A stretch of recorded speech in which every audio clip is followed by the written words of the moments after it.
All set. State your name. Great. Thank you so much, Chair Donovan and committee members. I am Kathleen Gerard, the Director of Advocates for Better Care in Rhode Island. Some of you may already know about my sweet husband, John, about his early onset Alzheimer's disease and the verbal abuse, humiliation, and ongoing neglect he experienced at a well-rated Rhode Island assisted living.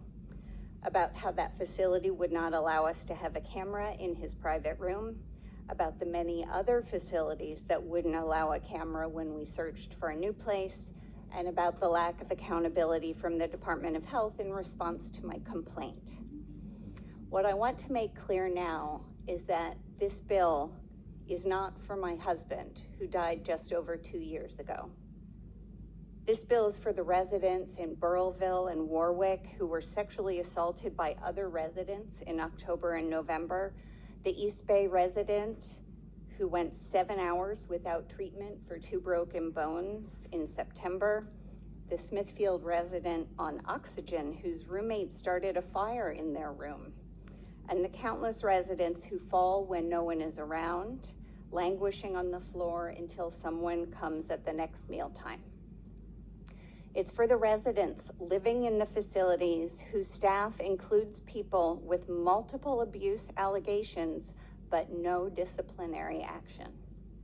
It's for the more than 10,000 residents in long-term care in Rhode Island, roughly half of whom are living with dementia, and their loved ones who lay awake at night worrying about their caring condition, powerless to know what's really going on.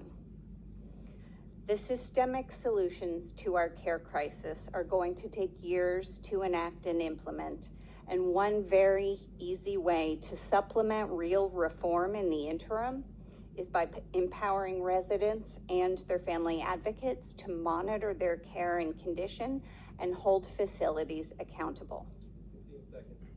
In my conversations with legislators and stakeholders in some of the 20 other states that have passed similar legislation, they report only positive outcomes.